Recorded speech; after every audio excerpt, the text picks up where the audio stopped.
The candles on my birthday cake flickered as I sat frozen in my chair, watching my sister Sophia's hand rest on her barely visible belly.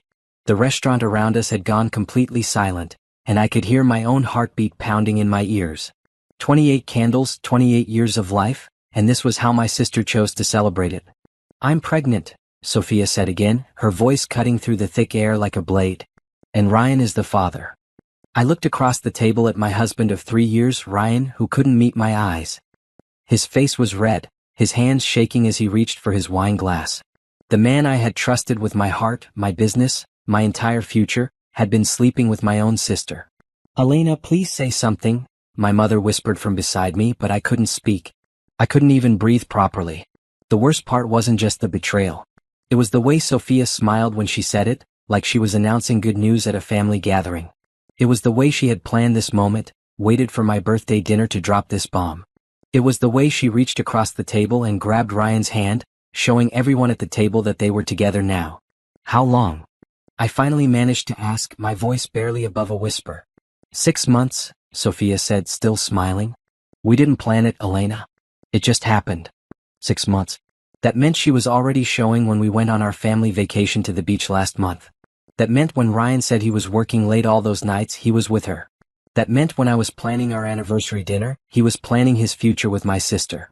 I stood up so fast my chair fell backward. Everyone in the restaurant turned to look at our table, but I didn't care. My legs felt like water, but I forced myself to walk toward the exit. I heard Ryan call my name, but I didn't turn around. I heard my mother crying, but I kept walking. Outside, the cold night air hit my face like a slap. I pulled out my phone and called an Uber, my hands shaking so badly I could barely type in my address. 3 years of marriage, and this was how it ended. At my own birthday dinner in front of my entire family. When I got home, I sat in my car for 20 minutes, staring at the house Ryan and I had bought together. The house where we had talked about starting a family. The house where we had made love just that morning, where he had kissed me goodbye and told me he loved me. I walked inside and went straight to our bedroom. I pulled out every piece of his clothing from the closet and threw it all into garbage bags. I found his cologne, his books, his stupid collection of baseball cards. Everything that belonged to him went into those bags. By the time Ryan came home an hour later, I had packed everything he owned and left it by the front door. He walked in and saw the bags, then looked at me sitting on the couch with my arms crossed. "Elena, let me explain," he started, but I held up my hand. "There's nothing to explain, Ryan. You've been sleeping with my sister for 6 months. She's pregnant with your baby. You want to be with her. That's all I need to know." He sat down across from me, his face in his hands. "I never meant for this to happen. I love you, Elena. I really do love you. If you loved me, you wouldn't have been sleeping with Sophia. If you loved me, you wouldn't have let her announce it at my birthday dinner in front of my whole family. She insisted on telling everyone tonight. I tried to stop her, but she said it was time everyone knew the truth." I laughed, but there was no humor in it. "So this is Sophia's fault? She forced you to cheat on me?" "No, that's not what I meant. I made a mistake, Elena. A huge mistake. But we can work through this. We can go to counseling, we can—" "Get out," I said quietly. "Elena, please. Get out of my house, Ryan. Take your stuff and go to Sophia's apartment. I'm sure she's waiting for you." He stood up slowly, tears in his eyes. "I'm so sorry, Elena. I'm so incredibly sorry. I know you are. But sorry doesn't fix this. Sorry doesn't take back 6 months of lies. Sorry doesn't make me forget that you got my sister pregnant while you were married to me." After he left, I sat on the couch and cried for 2 hours. I cried for the marriage that was over, for the future we had planned together, for the trust that was broken forever. But mostly I cried because I felt so stupid. How had I not seen this coming? How had I missed all the signs? My phone buzzed with text messages from my family, but I didn't read them. I didn't want to hear their apologies or their explanations. I didn't want to hear that they were shocked because I was sure some of them had known about this before tonight. I went to bed alone in the house that felt too big and too quiet. Tomorrow I would figure out what to do next. Tonight I would just let myself fall apart. But as I lay there staring at the ceiling, I realized something. The hurt was real and the betrayal was devastating. But underneath all that pain there was something else growing. Something that felt like anger. Something that felt like determination. They had humiliated me in front of my family. They had destroyed my marriage and my trust. But they hadn't destroyed me. And maybe, just maybe, it was time they learned that Elena Rodriguez wasn't the kind of woman who would just quietly disappear. The next morning, I woke up to 17 missed calls from Ryan and 43 text messages from various family members. My head was pounding and my eyes were swollen from crying, but I felt clearer than I had in months. Maybe even years. I made coffee and sat at my kitchen table reading through the messages. My mother was devastated and apologetic. My father was angry and wanted to have a word with Ryan. My cousins were shocked and supportive. But there was nothing from Sophia. Not a single message of apology or explanation. At 10 in the morning, Ryan showed up at my door. He looked terrible, like he hadn't slept at all. His hair was messy, his clothes wrinkled, and his eyes were red and puffy. "Elena, we need to talk," he said when I opened the door. "I thought we talked enough last night. Please, just give me 5 minutes." Against my better judgment, I let him in. He sat on the edge of the couch, looking around the living room like he was seeing it for the first time. "I ended it with Sophia," he said quickly. "This morning I told her it was over. I told her I want to work things out with you." I almost laughed. "You ended it? Ryan, she's pregnant with your baby. You can't just end it." "I know it's complicated, but we can figure it out. I'll pay child support, but I don't have to be in a relationship with her. I want to be with you, Elena. I want to save our marriage." "Why?" I asked, genuinely curious. "Why do you want to save it now?" He looked confused by the question. "Because I love you. Because you're my wife. Because what I did was wrong and I want to make it right. When you were sleeping with my sister for 6 months, did you love me then?" "Yes," he said immediately. "I know it sounds impossible, but yes. I loved you the whole time. What happened with Sophia was just sex, Elena. It didn't mean anything. It meant enough to make a baby." He winced. "That was an accident. We were always careful, but—" "Stop," I said, holding up my hand. "I don't want to hear the details of your sex life with my sister. I'm sorry. I just want you to understand that it wasn't about love. It was about— I don't know. It was stupid and selfish and wrong." I studied his face, trying to see if there was any sincerity there. "If it didn't mean anything, why did it go on for 6 months? Why didn't you stop after the first time?" He was quiet for a long moment. "I don't know. I kept telling myself it was the last time, but then it would happen again. And then she told me she was pregnant and everything got complicated." "When did she tell you?" 2 weeks ago. "And you didn't think to tell me? You were going to let me find out at my birthday dinner?" I was trying to figure out what to do. I wanted to tell you, but I didn't know how. And then Sophia said she was going to tell everyone at dinner, and I couldn't stop her. "You couldn't stop her, or you didn't want to?" I tried to talk her out of it, but she said she was tired of hiding. She said everyone deserved to know the truth. I stood up and walked to the window, looking out at the street where we used to take walks together. "The truth is that you betrayed me with my own sister. The truth is that you're going to be a father to her baby. The truth is that our marriage is over. Elena, please don't say that. We can work through this. People get through affairs all the time. People get through affairs with strangers, Ryan. Or coworkers or friends. They don't get through affairs with their sister-in-law who's carrying their husband's baby. I'll do anything to make this right. I'll go to therapy, I'll cut off all contact with Sophia except for the baby. You'll what?" I turned to face him. "You'll never see your own child? Or you'll see the child and never speak to its mother? How exactly do you think that's going to work?" He didn't have an answer for that, which didn't surprise me. Ryan had always been the type to make promises he couldn't keep. "I need to ask you something," I said, sitting back down. "And I need you to be honest with me." "Okay. How long have you been unhappy in our marriage?" He looked surprised by the question. "I haven't been unhappy. I love being married to you." "Then why did you cheat?" "It wasn't about being unhappy. It was about— I don't know. It was about something being available that I couldn't resist." "My sister was available, so you took her?" "It wasn't like that. It started innocent. We were talking more when she came over for dinner, and then we started texting, and then you started sleeping together." "Yes." I felt surprisingly calm having this conversation. Maybe because I was finally getting the truth, or maybe because I was already mentally preparing for what came next. "Do you love her?" I asked. "No," he said quickly. "I already told you it was just sex. But you're going to be connected to her forever because of this baby." "I know. And I'm sorry for that. I'm sorry that our lives are going to be complicated because of my mistake." "Your mistake," I repeated. "Is that what you're calling it?" "What else would I call it?" "A choice. You made a choice to betray me. You made a choice to sleep with my sister. You made a choice to lie to me for 6 months. Those weren't mistakes, Ryan. Those were decisions." He was quiet for a long time. Finally, he looked at me with tears in his eyes. What can I do to fix this? Nothing, I said simply. There's nothing you can do to fix this. So that's it? You're just going to throw away 3 years of marriage? I'm not throwing anything away. You already threw it away when you slept with Sophia. He stood up and started pacing around the living room. This is insane, Elena. People make mistakes. People cheat. It doesn't mean the marriage has to end. It does for me. What about everything we built together? What about the business? What about the house? What about our plans for the future? The business is mine. I built it before I met you. The house is in my name. And our plans for the future died when you decided to make a baby with my sister. He stopped pacing and stared at me. You're really serious about this? I've never been more serious about anything in my life. Fine, he said, his voice turning cold. If that's how you want it, then fine. But don't think this is going to be easy. I'm not just going to walk away from everything we built together. What's that supposed to mean? It means I have rights too. I've been working in your business for 2 years. I helped you grow it.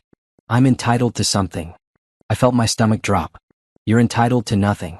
You were an employee, not a partner. We'll see about that, he said, heading for the door. We'll see what a lawyer says about that. After he left, I sat in my living room feeling like I had just been punched in the gut. The man I had married, the man I had trusted with my heart and my business, was now threatening to take everything from me. But as I sat there, I realized something important. I wasn't the same woman who had gone to her birthday dinner last night. That woman had been trusting and naive. This woman was something different. This woman was ready to fight. For the next 3 days, I didn't leave my house. I called in sick to work, ignored my phone, and spent most of my time in bed. But on Thursday morning, I woke up with a sense of purpose I hadn't felt in months. I drove to my office, a small building downtown where I ran my marketing consultancy. I had started the business 5 years ago with just me and a laptop, and now I had 12 employees and clients across the state. It was my pride and joy, and the thought of Ryan trying to take any of it made my blood boil. My assistant, Lisa, looked surprised to see me. Elena, I thought you were sick. I'm feeling better. Can you ask everyone to give me some space today? I have some important work to do. I locked myself in my office and started going through financial records. If Ryan was going to try to claim part of my business, I needed to understand exactly what he had access to and what he didn't. What I found made me feel sick all over again. For the past 6 months, Ryan had been transferring money from the business account to his personal account. Small amounts at first, just a few $100s here and there. But recently, the amounts had gotten bigger. Much bigger. I pulled up the bank statements and went through them line by line. In total, he had stolen over $40,000 from my business. Money that I had worked my ass off to earn, money that belonged to my employees and their families. But that wasn't the worst part. The worst part was that he had been using the money to buy things for Sophia. Jewelry, clothes, expensive dinners, weekend trips to hotels. He had been funding his affair with my sister using money stolen from my business. I printed out every bank statement, every transaction, every piece of evidence. Then I called my accountant and asked him to come to my office immediately. Elena, this is bad, Tom said after reviewing the documents. This is embezzlement. This is a serious crime. I know. What do I need to do? First, you need to secure your accounts. Change all passwords, remove his access to everything. Then you need to call the police. The police? Elena, he stole $40,000. That's a felony. He could go to prison for this. The thought of Ryan in prison should have made me feel bad, but it didn't. It made me feel something else entirely. Something that felt like justice. After Tom left, I called my lawyer. Sandra Martinez had helped me set up my business years ago, and she was one of the few people I trusted completely. Elena, I heard about what happened. I'm so sorry. Thank you. But I need your help with something else now. I told her about the stolen money, about Ryan's threats to take part of my business, about everything that had happened since the birthday dinner. This changes everything, Sandra said. If he's been stealing from the business, he has no legal standing to claim any part of it. In fact, he's going to be in serious legal trouble. Good. I want to press charges. Are you sure? He's still your husband. This could get very messy. I'm sure. He betrayed me and then he stole from me. I'm not going to let him get away with either. That afternoon, I went to the police station and filed a report. The detective, a middle-aged woman named Detective Johnson, listened to my story and looked through my evidence. This is a clear case of embezzlement, she said.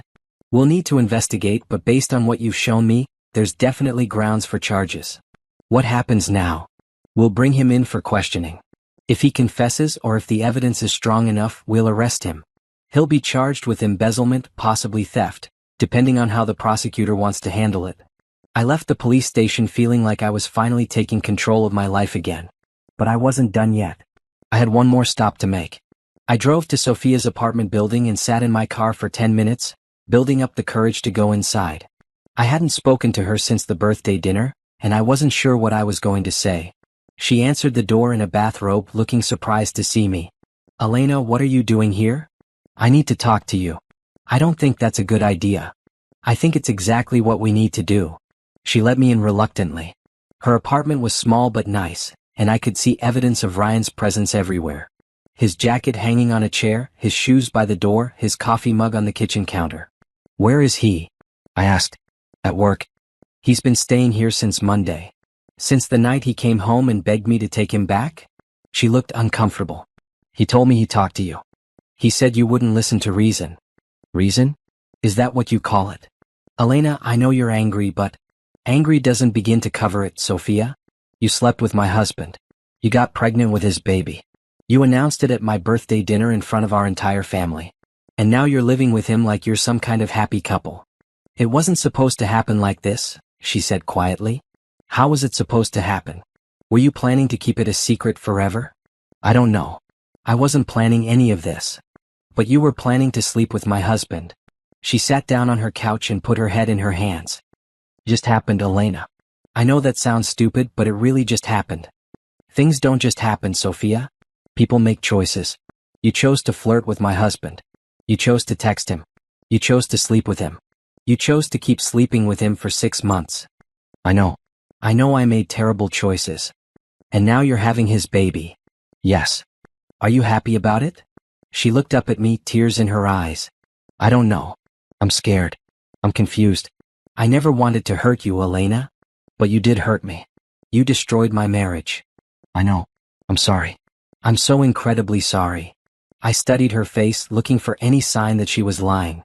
But all I saw was a scared, pregnant woman who had made a series of terrible decisions. "Do you love him?" I asked. "I think so. I thought I did. But now I'm not sure if what I felt was love or just excitement about doing something forbidden."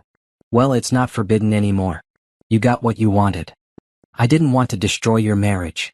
Then you should have thought about that before you slept with my husband." I stood up to leave, but then I turned back to her. "There's something else you need to know. Ryan has been stealing money from my business. $40,000. He's been using it to buy you things, to take you on trips, to fund your whole relationship." Her face went pale. "What?" "The police are going to arrest him. He's going to be charged with embezzlement. He could go to prison." "Elena, no. You can't do this to him." "I'm not doing anything to him. He did this to himself." "But what about the baby?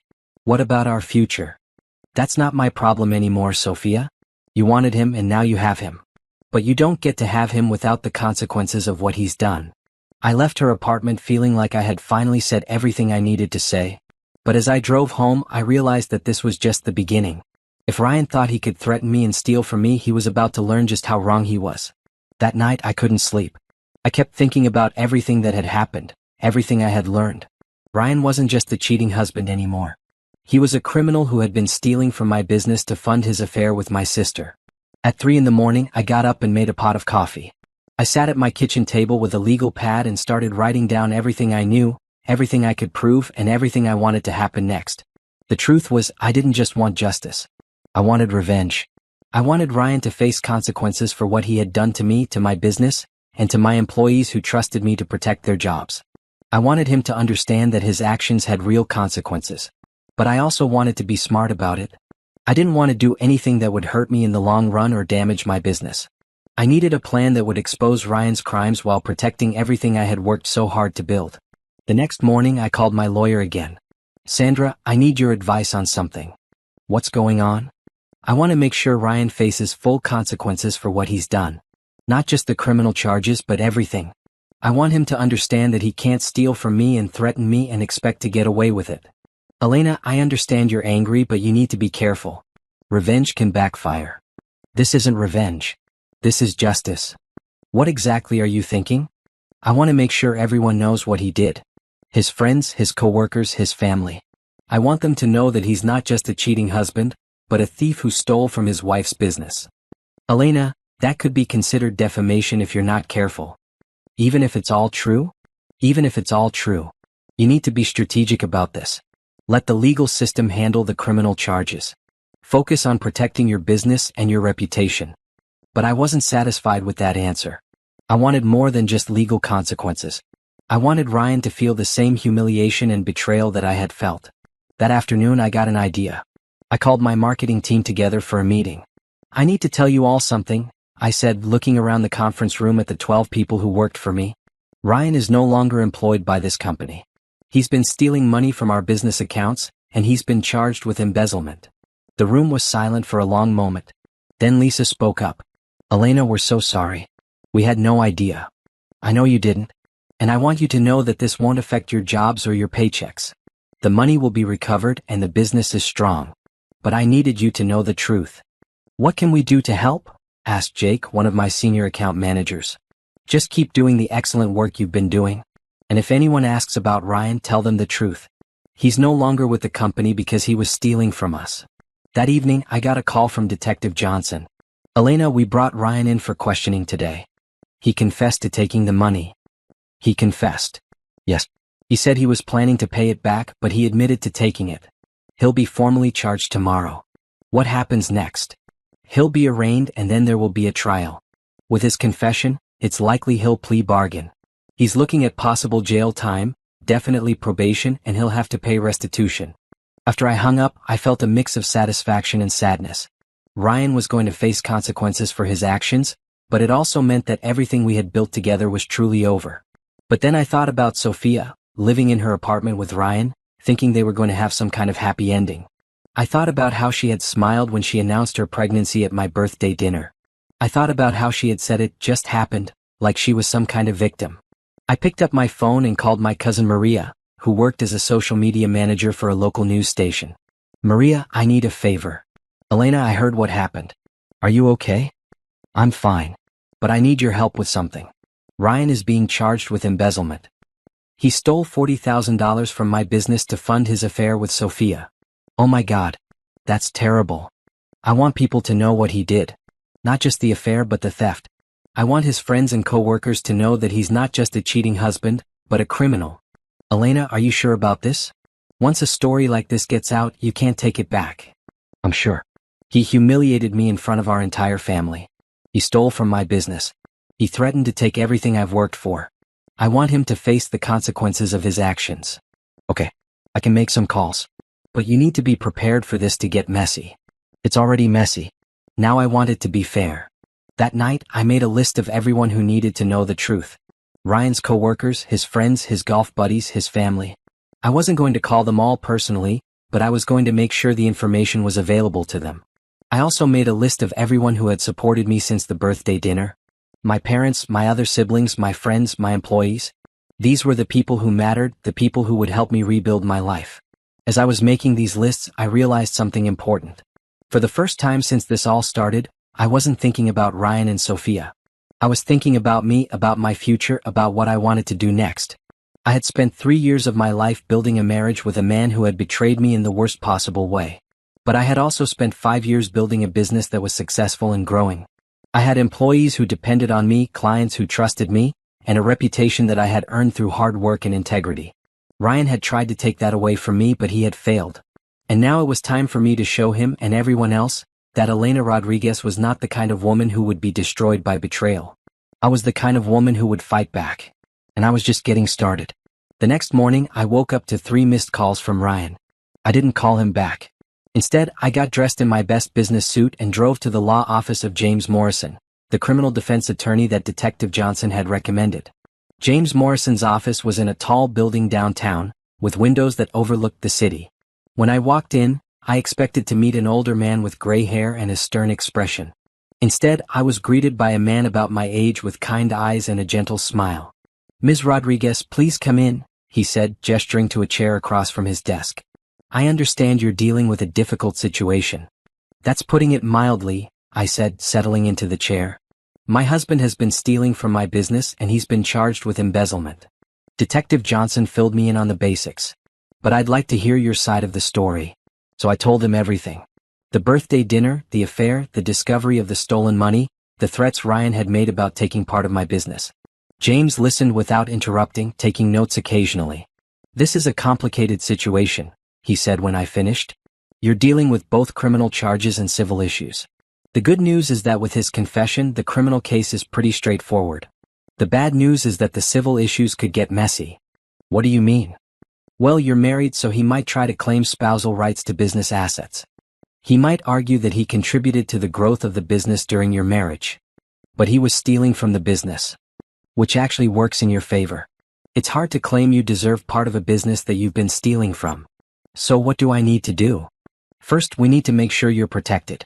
We'll file for divorce immediately, and we'll include claims for the stolen money. We'll also put together a comprehensive financial statement showing exactly what he took and how it damaged your business. What about the criminal case? That's not really my area, but I can refer you to a prosecutor who can walk you through what to expect. The important thing is that you cooperate fully with the investigation.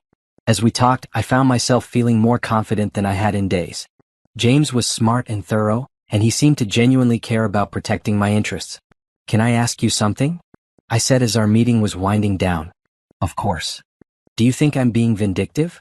Everyone keeps telling me I should try to work things out with Ryan, that I should consider what this will do to the baby. James was quiet for a moment. Ms. Rodriguez, your husband betrayed your trust in the most personal way possible. Then he stole from your business. Then he threatened to take everything you've worked for. You have every right to protect yourself and seek justice. But what about the baby? What about Sophia? That's not your responsibility. You didn't create this situation. You're just dealing with the consequences of other people's choices. Sometimes I feel like I'm being too harsh. Can I tell you something? I've been practicing law for 15 years and I've seen a lot of cases like this. The people who feel guilty about standing up for themselves are usually the ones who deserve justice the most. When I left James's office, I felt like I had an ally for the first time since this whole nightmare began. But I also felt something else, a growing attraction to the man who was helping me fight for my life. That afternoon, I went back to my office and called a staff meeting.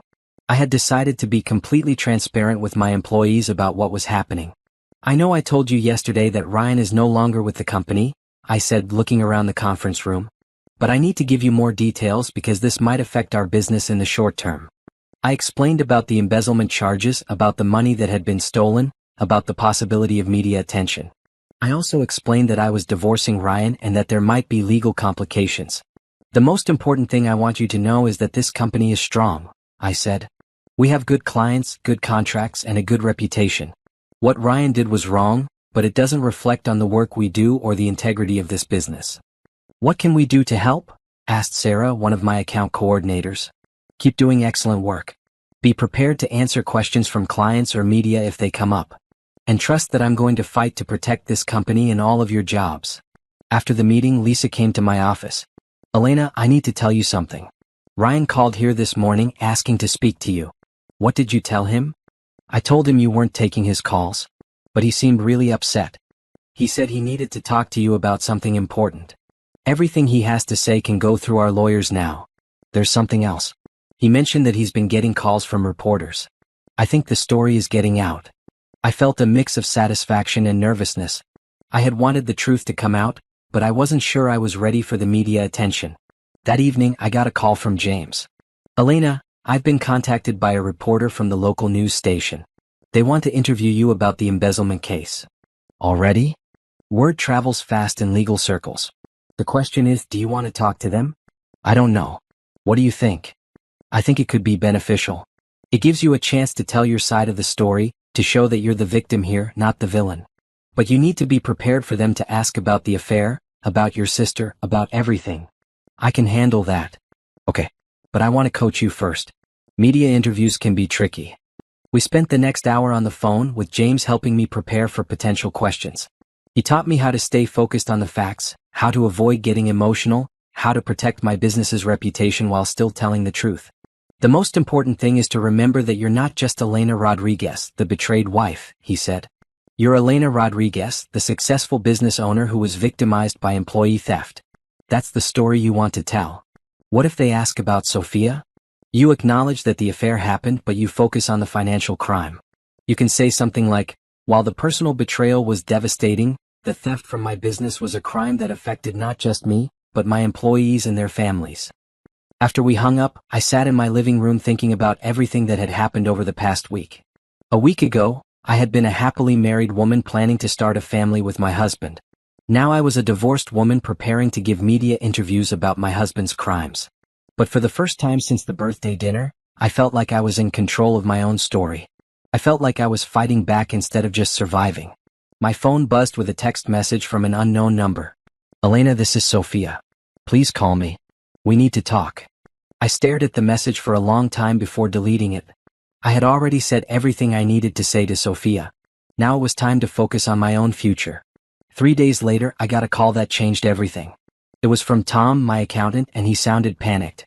Elena, someone tried to access your business accounts this morning. The bank called me because they flagged it as suspicious activity. What kind of access? Someone tried to transfer money out of your operating account. A lot of money. $50,000. My blood ran cold. Please tell me the transfer didn't go through. It didn't? The bank blocked it because we had already flagged Ryan's access as compromised. But Elena, this means he still has some way to get into your accounts. That's impossible. I changed all the passwords. He might have access through a different route. Maybe he set up some kind of automatic transfer before you changed the passwords, or maybe he has account information you don't know about. I called James immediately. Ryan just tried to steal $50,000 from my business accounts. What? When? This morning. The bank stopped it, but James, this means he's still actively trying to steal from me. This is good news, actually. Good news? He almost stole $50,000. But he didn't. And now we have evidence that he's continuing to commit crimes even after being charged. This is going to strengthen the case against him significantly. What do we do now? We set a trap. That afternoon, James and I met with Detective Johnson and a prosecutor named Lisa Chin. We explained what had happened with the attempted transfer. This is exactly what we need, Detective Johnson said. If we can catch him in the act of stealing again, it will make the case much stronger. What do you have in mind? I asked.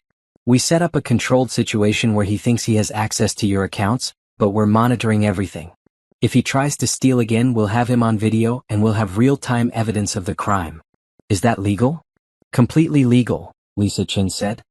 He's already been charged with embezzlement. If he commits another crime, we can add additional charges. What would I need to do?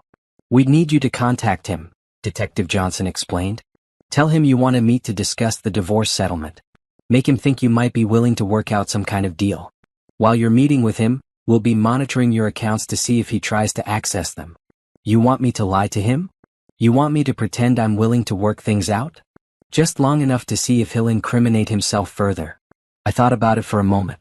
The idea of seeing Ryan again, of pretending to be willing to forgive him, made my stomach turn. But I also knew that this could be the evidence we needed to put him away for a long time. Okay, I said. I'll do it. That evening I called Ryan. He answered on the first ring. Elena? Thank God. I've been trying to reach you for days. I know. I needed some time to think. And I think we need to talk. Face to face. Really? You mean it? I mean it. But not at home. Somewhere neutral. Okay. Where? How about that coffee shop downtown? The one where we had our first date? Yes. Perfect. When? Tomorrow morning. 10 o'clock.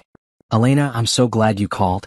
I've been thinking about everything and I have some ideas about how we can work this out. We'll talk tomorrow? After I hung up, I felt sick. But I also felt determined. If Ryan was going to keep trying to steal from me, I was going to make sure he got caught. The next morning, I met with Detective Johnson and her team at the police station. They fitted me with a small recording device and went over the plan one more time. Remember, we're not asking you to get him to confess to anything, Detective Johnson said. We just want to see if he'll try to access your accounts while he thinks you're distracted. What if he doesn't? Then we'll have tried. But based on what happened yesterday, I think he will. I drove to the coffee shop feeling nervous and angry.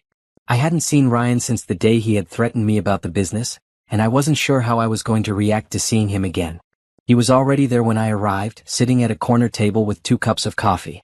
He looked terrible, thinner than I remembered, with dark circles under his eyes and stubble on his face. Elena, he said, standing up when he saw me. You look beautiful. Thank you. I sat down across from him, trying to keep my expression neutral. I ordered your usual. Vanilla latte extra shot. Thank you. Elena, I can't tell you how glad I am that you wanted to meet. I've been thinking about everything and I have a proposal. I'm listening. I know I made terrible mistakes. I know I hurt you and broke your trust. But I think we can work through this. What about Sophia? What about the baby?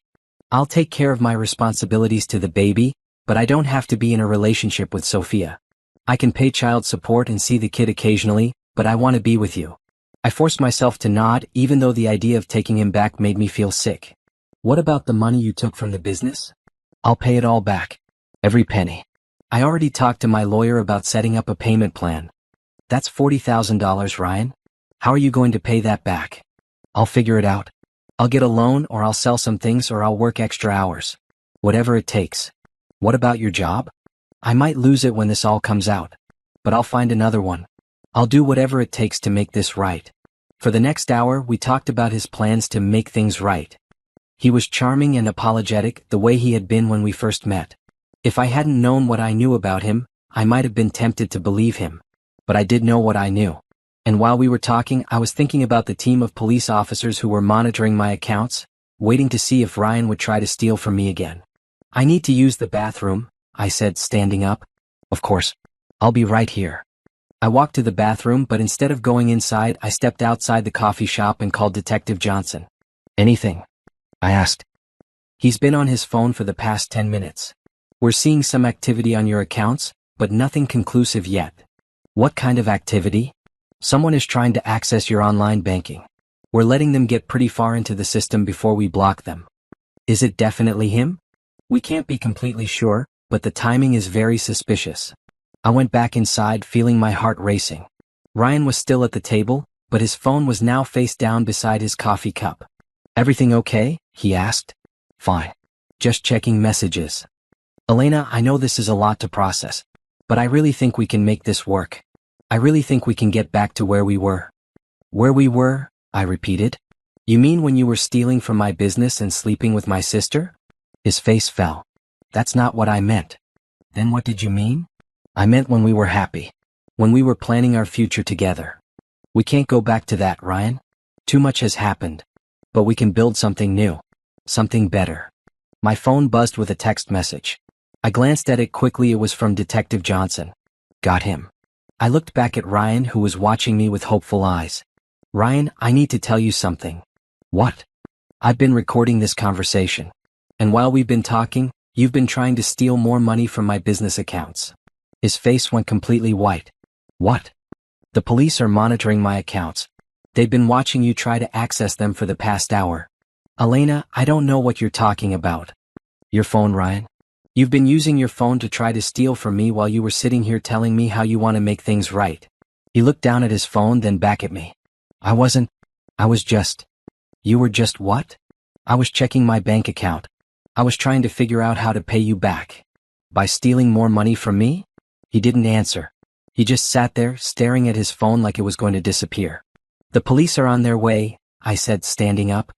You're under arrest for attempted embezzlement. Elena, please. Don't do this.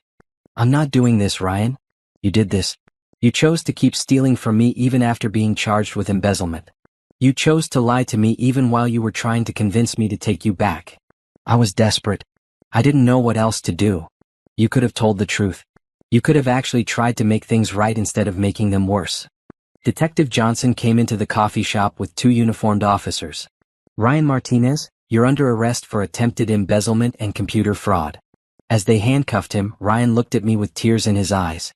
Elena, I'm sorry. I'm so sorry. I know you are, I said. But sorry doesn't fix anything. I watched them take him away, feeling a mix of satisfaction and sadness. I had wanted to catch him in the act, and I had. But seeing him arrested in handcuffs was harder than I had expected. You did the right thing, Detective Johnson said as we walked out of the coffee shop. He would have kept stealing from you until there was nothing left to steal. I know. But it still feels strange. That's normal. But Elena, you need to understand something. This man was never going to stop. He was never going to change. He was going to keep lying to you and stealing from you until you had nothing left. As I drove home, I thought about everything that had happened.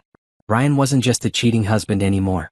He was a criminal who had been caught in the act of trying to steal from me again. And now he was going to face the full consequences of his actions. But more importantly, I had stood up for myself. I had refused to be a victim. I had fought back and I had won. The next morning, I woke up to 17 missed calls and 43 text messages. The story of Ryan's arrest had broken overnight, and apparently, it was bigger news than I had expected. I made coffee and sat at my kitchen table reading through the messages. Some were from reporters wanting interviews. Some were from friends and family offering support. Some were from clients worried about my business. But the most interesting ones were from people I barely knew, former co-workers of Ryan's, people from our neighborhood, even some of Sophia's friends. Word was spreading fast and everyone wanted to know the details. At 9 o'clock, James called. "Elena, have you seen the news?" "No, I've been trying to avoid it." "Turn on Channel 7. They're doing a story about the case." I turned on the TV and saw a reporter standing outside the courthouse. A local businessman was arrested yesterday for embezzling money from his wife's marketing firm to fund an affair with her sister. Ryan Martinez was charged with embezzlement and computer fraud after allegedly stealing over $90,000 from Rodriguez Marketing Solutions. $90,000. The number hit me like a punch to the gut.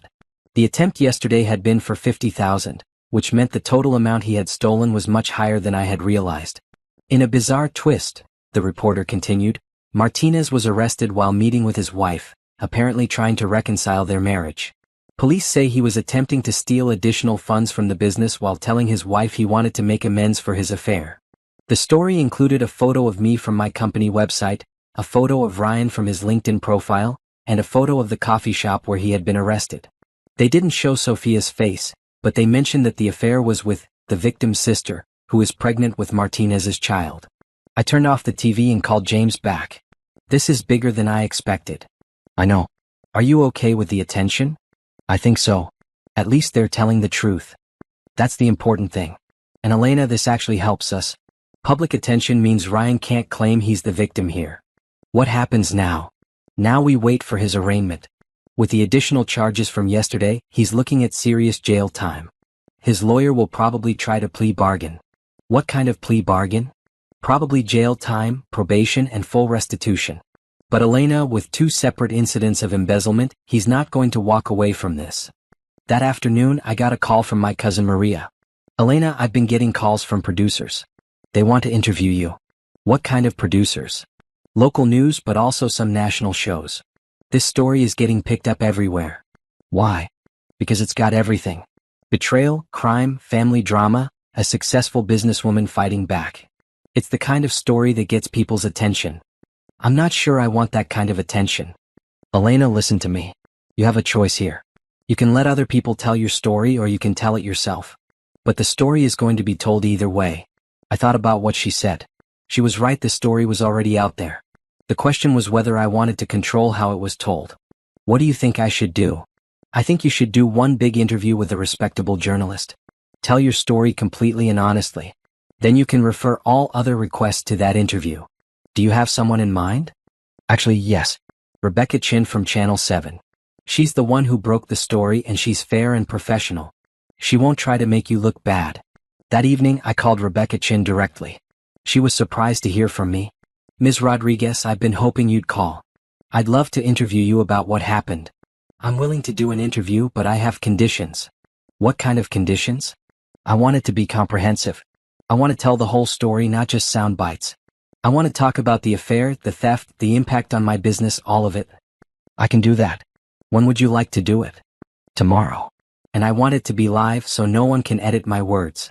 "That's unusual, but I think we can arrange it." The next morning, I met with Rebecca Chin at the Channel 7 studios. She was a woman about my age with kind eyes and a professional demeanor. "Are you ready for this?" she asked as we sat down in front of the cameras. "I'm ready." "We're going live in 5 minutes. Is there anything you want to say before we start?" "Just that I'm tired of other people telling my story. It's time for me to tell it myself." When the cameras rolled, Rebecca started with the basic facts. Elena Rodriguez is the owner of Rodriguez Marketing Solutions, a successful consulting firm. Last week, her husband was arrested for embezzling money from her business to fund an affair with her sister. "Elena, thank you for joining us." "Thank you for having me." Let's start at the beginning. When did you first suspect something was wrong? I didn't suspect anything. I found out about the affair and the theft at the same time at my birthday dinner. My sister announced that she was pregnant with my husband's baby. That must have been devastating. It was. But what I found out later was even worse. While they were having their affair, my husband was stealing money from my business to pay for it. He was taking money that belonged to me and my employees and using it to buy gifts for my sister. For the next 30 minutes, I told the whole story. The affair, the theft, the lies, the attempted reconciliation that was really just another attempt to steal from me. I talked about the impact on my business, on my employees, on my family. What do you want people to understand about this situation? Rebecca asked. I want them to understand that this wasn't just a personal betrayal. This was a crime. When someone steals from a business, they're not just stealing from the owner. They're stealing from the employees who depend on that business for their livelihoods. What about your sister? Have you spoken to her since all this came out? No. And I don't plan to. She made her choice when she decided to have an affair with my husband. She's living with the consequences of that choice. Some people might say you're being too harsh. That family should forgive family. Some people might say that. But those people didn't have their sister sleep with their husband and then sit through a birthday dinner where that sister announced her pregnancy like it was good news. What's next for you? I'm rebuilding. My business is strong, my employees are loyal, and I'm focused on the future. I'm not going to let what happened to me define who I am. Any regrets? I regret trusting people who didn't deserve my trust. But I don't regret fighting back. I don't regret standing up for myself and my business. When the interview was over, I felt exhausted but relieved. I had told my story, the whole story, and I had done it on my own terms. You did great, Rebecca said as they were removing my microphone. That was one of the most powerful interviews I've ever done. Thank you. I just wanted people to know the truth. I think they do now. As I drove home, I thought about everything that had happened over the past 2 weeks. I had gone from being a happily married woman to being a divorced woman whose story was being told on the news. But I had also gone from being a victim to being a survivor.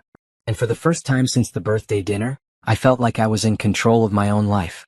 The interview aired that evening, and within hours, it had been shared thousands of times on social media. My phone was buzzing constantly with calls and messages from people I hadn't heard from in years. Most of the messages were supportive. Old friends from college, former coworkers, even some clients I hadn't spoken to in months reached out to tell me how brave I was, how proud they were of me for standing up for myself. But there were also messages from people who thought I was being too harsh, too vindictive, too public about private matters. Some people said I should have tried harder to save my marriage. Others said I should have handled the situation quietly, without involving the media. I didn't respond to any of them. I had said what I needed to say, and I wasn't going to defend my choices to people who didn't understand the situation. But the message that surprised me the most came from my mother. Elena, I saw your interview. I'm proud of you for standing up for yourself. I'm sorry I didn't support you more from the beginning. I called her back immediately. Mom, you don't need to apologize. Yes, I do. When this first happened, I was so shocked that I didn't know what to say. And then I kept thinking about the baby, about Sophia, about trying to keep the family together. But I should have been thinking about you. I understand why you were confused. This isn't exactly a normal situation. No, it's not. But you're my daughter, and you deserved my support from the beginning. I have it now. That's what matters. Elena, I need to tell you something. Sophia came to see me yesterday. My stomach dropped. What did she want? She wanted me to talk to you. She said she was sorry about everything and she wanted to make things right. What did you tell her? I told her that she should have thought about making things right before she slept with your husband. I told her that she created this situation, and now she has to live with it. How did she react? She cried. She said she never meant for things to go this far. She said she was scared and didn't know what to do. What did you say to that? I said that being scared doesn't excuse what she did. I said that she's going to be a mother soon, and she needs to learn that actions have consequences. Thank you for standing up for me. You're my daughter, Elena. I should have done it sooner. That evening, I got a call from James. Elena, I need to tell you about some developments in the case. What kind of developments? Ryan's lawyer contacted me today. He wants to discuss a plea bargain. What kind of plea bargain? He's offering to plead guilty to all charges in exchange for a shorter sentence. He'd still go to jail, but probably for 6 months instead of 2 years. What do you think? I think it's a reasonable offer. It guarantees that he'll be convicted and sentenced, and it saves you from having to testify at a trial. But what about the money he stole? He'll still have to pay full restitution plus interest and penalties. And he'll have a felony conviction on his record. What about the impact on my business? That's actually another thing I wanted to discuss with you. Several of your clients called today to express their support. They're not pulling their contracts because of this situation. Really? Really? In fact, 2 of them said they were impressed with how you handled the situation. They said it showed integrity and strength. That's a relief. Elena, I think the public exposure actually helped your business. It showed that you're not someone who will be taken advantage of. I hadn't thought about it that way. There's something else. I've been getting calls from other business owners who've been in similar situations. They want to know if you'd be willing to speak to them about how you handled it. Speak to them? About standing up for yourself when someone is stealing from your business. About not letting personal relationships compromise your professional integrity. I'm not sure I'm ready for that. You don't have to decide now. But I wanted you to know that your story is inspiring other people. After we hung up, I sat in my living room thinking about everything that had happened. 2 weeks ago, I had been focused on my marriage and my business. Now I was focused on rebuilding my life and possibly helping other people who had been in similar situations. The next morning, I went to my office early. I wanted to check in with my employees and make sure they were handling the media attention okay. Elena, we need to talk, Lisa said as soon as I walked in. What's wrong? Nothing's wrong. Everything's right. We've gotten more new client inquiries in the past 2 days than we usually get in a month. What? People saw your interview and they want to work with someone who has your integrity. They want to work with someone who stands up for what's right. Are you serious? Dead serious. Jake and I have been fielding calls all morning. People are impressed with how you handled this situation. I went to my office and looked at my computer. My email inbox was full of messages from potential clients, media outlets, and other business owners. But there was one message that stood out. It was from a woman named Patricia Williams, who owned a small accounting firm. Elena, I saw your interview last night. 3 years ago, my business partner was embezzling money from our company. I was too embarrassed to press charges and I ended up losing everything. I wish I had been as brave as you. Thank you for showing other women that we don't have to be victims. I stared at the email for a long time. I had been so focused on getting justice for myself that I hadn't thought about how my actions might affect other people. But apparently, standing up for myself had inspired other women to stand up for themselves too. I called James. I want to accept speaking engagements. I want to talk to other business owners about what happened to me. Are you sure? I'm sure. If my story can help other people avoid what happened to me, or help them handle it better if it does happen, then I want to share it. Okay. I'll start setting up some opportunities for you. And James? Yes. I want to accept the plea bargain.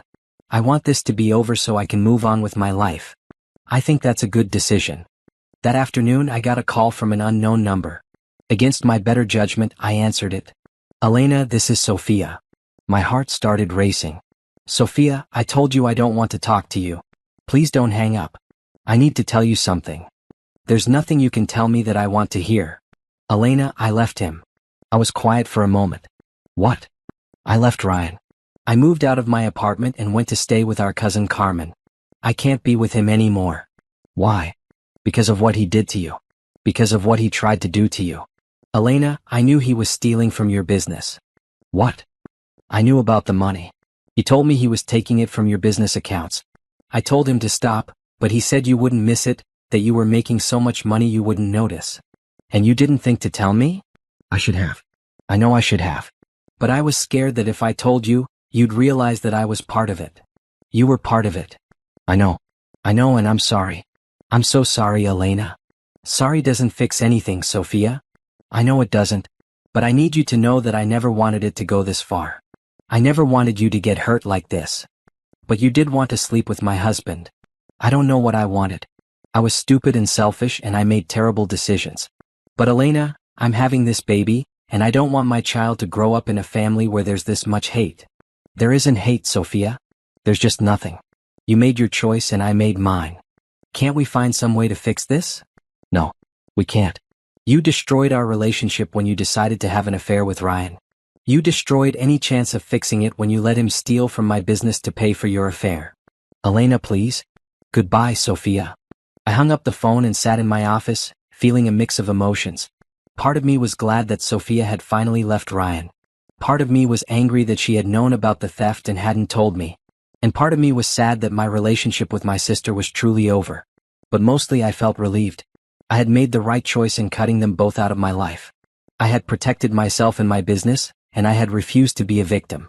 And now it was time to move forward. 2 months later, I found myself sitting in a courtroom, waiting to testify at Ryan's sentencing hearing. Even though he had accepted the plea bargain, the judge wanted to hear from me about the impact of his crimes before deciding on his sentence. I had been dreading this day, but I was also looking forward to it. It would be my chance to tell the court exactly how Ryan's actions had affected me, my business, and my employees.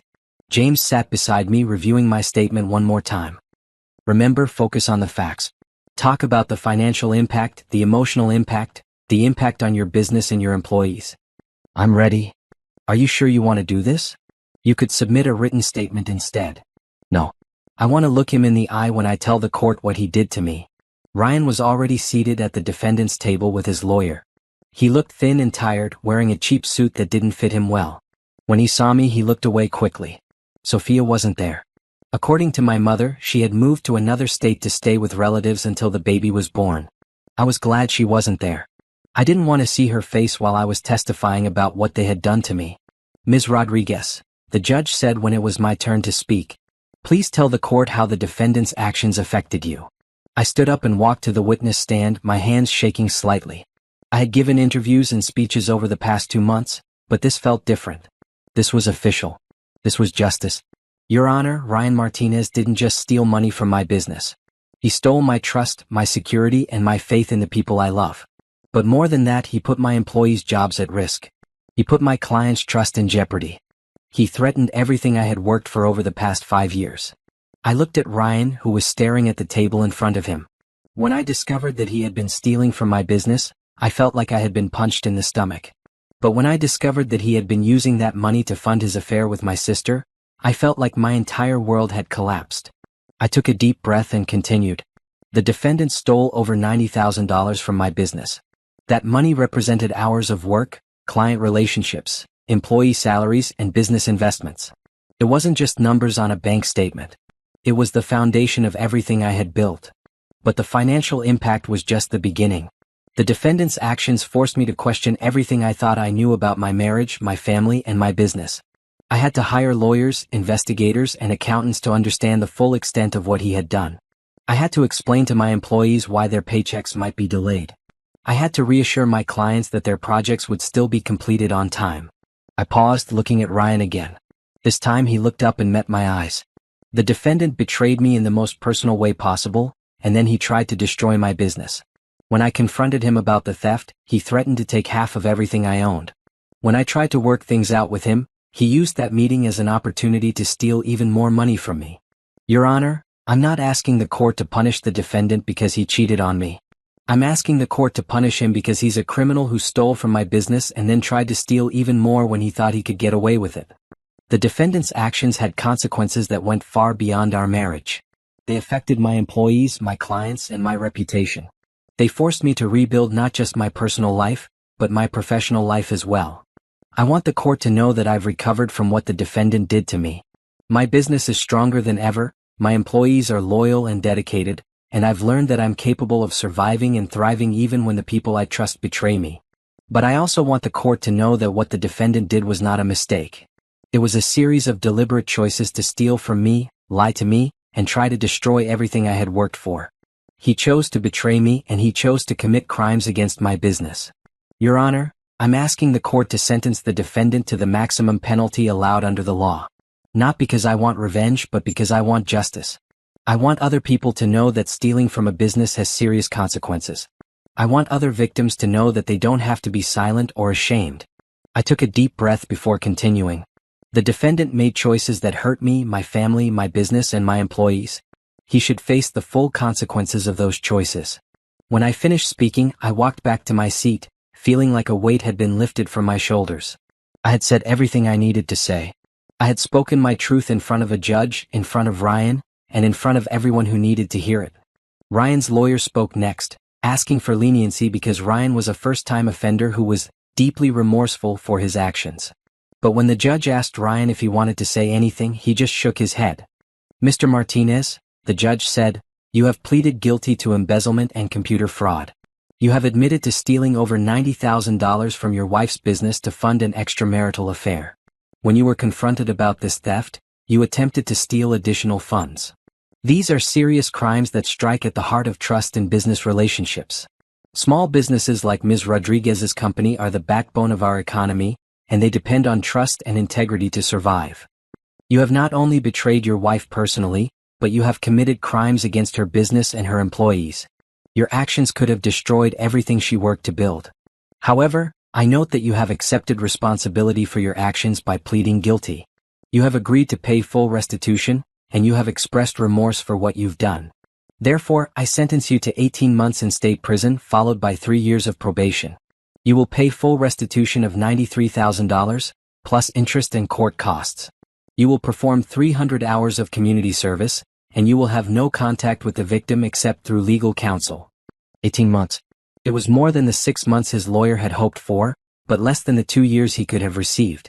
I felt a mix of satisfaction and relief. Justice had been served.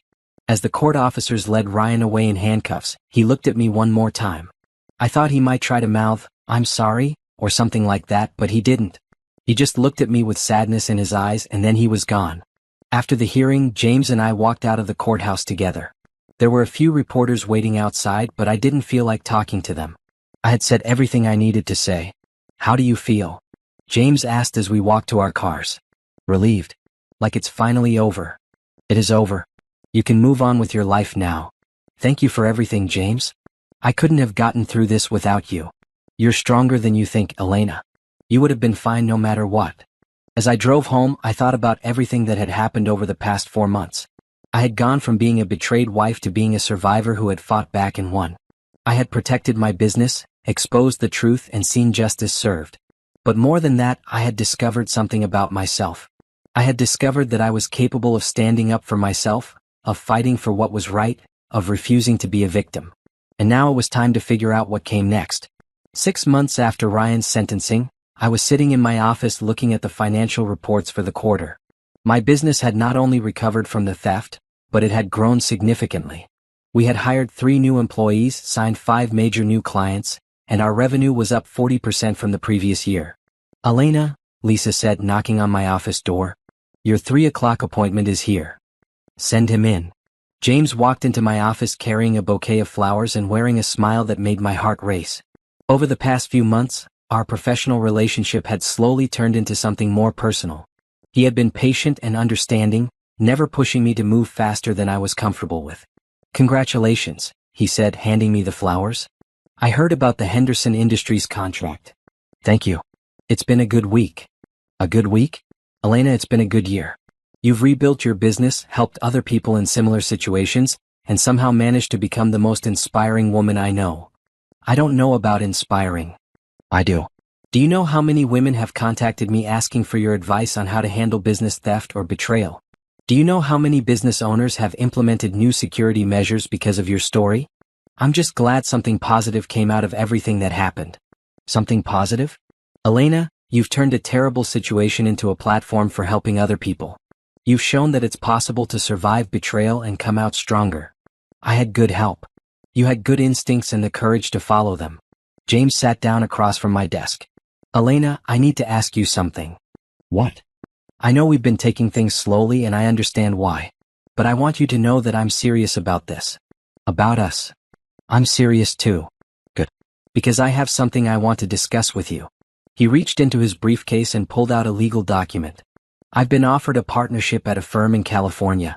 It's a great opportunity, but I don't want to take it if it means leaving you. James, you can't turn down a partnership because of me. I'm not turning it down because of you. I'm asking if you'd consider coming with me. To California? Think about it. You could expand your business to the West Coast. There are a lot of opportunities there for someone with your skills and reputation. What about my employees here? You could keep this office and hire a manager to run it. Or you could relocate some of them. There are options." I looked at the legal document, then at James. 6 months ago, I never would have considered leaving the city where I had built my business. But 6 months ago I was a different person. "Can I think about it?" "Of course. Take as much time as you need." That evening, I drove to my parents' house for dinner. It had become a weekly tradition since everything happened with Ryan and Sophia. My family had rallied around me in a way that surprised and comforted me. "You're glowing," my mother said when I walked into the kitchen. "Something good happened today. James asked me to move to California with him." "What did you tell him?" "That I needed to think about it." "What's to think about?" "You love him, don't you?" "Yes, I love him." "And he loves you?" "Yes." "Then what's the problem?" "The problem is that I've just rebuilt my life here. My business is thriving, my employees depend on me, and I'm finally feeling stable again." "Elena, stable isn't the same as happy." "I am happy." "You're content." "There's a difference." My father came into the kitchen carrying a bottle of wine. "What are we talking about?" "James asked Elena to move to California with him," my mother said. "That's wonderful. When are you leaving?" "Dad, I haven't said yes." "Why not?" "Because it's complicated. I have a business here, a life here." "Elena, you're 31 years old. You've built a successful business that can run without you being here every day. You've proven that you can handle anything life throws at you. What are you afraid of?" I thought about his question as we sat down for dinner. What was I afraid of? I wasn't afraid of moving or starting over. I had already done that when I rebuilt my life after Ryan's betrayal. "I think I'm afraid of trusting someone again," I said finally. "That's understandable," my mother said. "But honey, you can't let what Ryan did stop you from having a real relationship with someone who deserves your trust." "James isn't Ryan," my father added. "He's proven himself to you over and over again." "I know. I just need to be sure." "Elena," my mother said, "can I tell you something?" "Of course." "When I saw you at your birthday dinner that night, when Sophia made her announcement, I was terrified for you. I thought you might never recover from that kind of betrayal. But I did recover. You did more than recover. You fought back, you protected yourself and your business, and you helped other people in the process. You became stronger than I ever imagined you could be." "What's your point?" "My point is that you're not the same woman who was married to Ryan. You're not the same woman who trusted blindly and got hurt. You're a woman who knows her own worth, who can protect herself, who can build a life on her own terms. So maybe it's time to trust yourself to choose better this time." The next morning, I woke up early and went for a run. I needed to clear my head and think about what I really wanted. As I ran through the park where Ryan and I used to walk together, I realized that I wasn't the same person who had done those walks. That woman had been dependent on her husband for emotional support, for validation, for a sense of purpose. This woman was different. This woman had built a successful business, survived a devastating betrayal, and helped other people do the same. This woman didn't need a man to complete her life, but she was ready to share her life with someone who deserved it. When I got home, I called James. "I have an answer for you." "Already?" "Yes. I'll move to California with you." "Really? Really? But I have conditions." "What kind of conditions?" "I want to keep my business here and expand to California. I want to make sure my employees are taken care of. And I want us to live together for at least a year before we make any bigger commitments." "Those all sound reasonable." "And James?" "Yes. I'm not doing this because I need you. I'm doing this because I want to. Because I love you and I want to build a life with you. That's exactly why I want you to do it." 3 months later, I was standing in a new office in Los Angeles, looking out at the Pacific Ocean. My business was thriving in both locations, my employees were happy and successful, and I was in love with a man who respected and supported me. My phone rang and I saw it was Lisa calling from the main office. "Elena, I have news." "Good news or bad news?" "Good news. We just signed the biggest contract in the company's history. The Peterson Group wants us to handle all their marketing for the next 3 years." "That's incredible." "There's more. They specifically asked for you because they heard about how you handled the situation with Ryan. They said they want to work with someone who has integrity and strength." After I hung up, I sat at my desk thinking about how much my life had changed. A year ago, I had been a woman whose husband was stealing from her business to fund his affair with her sister. Today, I was a successful businesswoman living in California with a man who loved and respected me. But the biggest change wasn't in my circumstances. The biggest change was in me. I had learned that I was capable of surviving anything, of fighting back when necessary, and of building a life that I was proud of. That evening, James and I went for a walk on the beach. As we watched the sunset, he took my hand and smiled. "Any regrets?" he asked. "About what?" "About leaving everything behind to start over here." I thought about his question. Did I regret anything that had happened over the past year? "No regrets," I said. Everything that happened led me here to this moment with you. Even the painful parts were necessary. What do you mean? I mean that if Ryan hadn't betrayed me, I never would have discovered how strong I really am. If he hadn't stolen from my business, I never would have learned how to fight for what I believe in. If none of that had happened, I never would have met you. So you're grateful for what happened? I'm grateful for what I learned from what happened. I'm grateful for the woman I became because of it. As we walked back to our apartment, I thought about Sophia and the baby she had given birth to 2 months ago. According to my mother, she was struggling as a single mother, working 2 jobs to make ends meet while Ryan was in prison.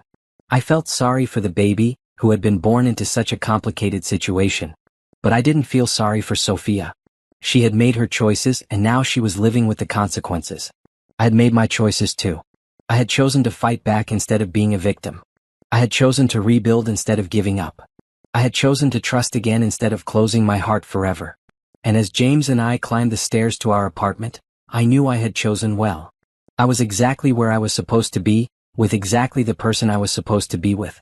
6 months later, I got a text message that I had been expecting but dreading. It was from my mother. Ryan was released from prison today. I stared at the message for a long time, waiting to feel something. Fear, anger, sadness, anxiety. But I didn't feel any of those things. I felt nothing at all. Ryan's release from prison was just news to me now, like hearing about something that had happened to a stranger. He was no longer a part of my life, no longer someone who could hurt me or affect my happiness. That night, James proposed to me on the same beach where we had walked that first evening in California. As I looked at the ring on my finger, I realized that this was what a real partnership felt like. This was what it meant to be with someone who supported your dreams instead of stealing from them. Yes, I said before he had even finished asking the question. You don't want to think about it? I've been thinking about it for months. The answer is yes. As we celebrated our engagement, I thought about the woman I had been a year and a half ago. That woman had been naive and trusting, dependent on others for her happiness and security. This woman was different. This woman knew her own worth, trusted her own judgment, and had built a life that she was proud of. This woman had survived betrayal and emerged stronger. And this woman was ready for whatever came next. 3 months later, I was sitting in a doctor's office, staring at an ultrasound screen. Congratulations, the doctor said. You're 8 weeks pregnant. I started crying immediately, but they were happy tears. After everything that had happened, after all the pain and betrayal and rebuilding, I was going to have a baby with a man who loved and respected me. When I told James the news that evening, he picked me up and spun me around our living room. This is perfect, he said. This is absolutely perfect. Are you ready to be a father? I'm ready for anything as long as it's with you.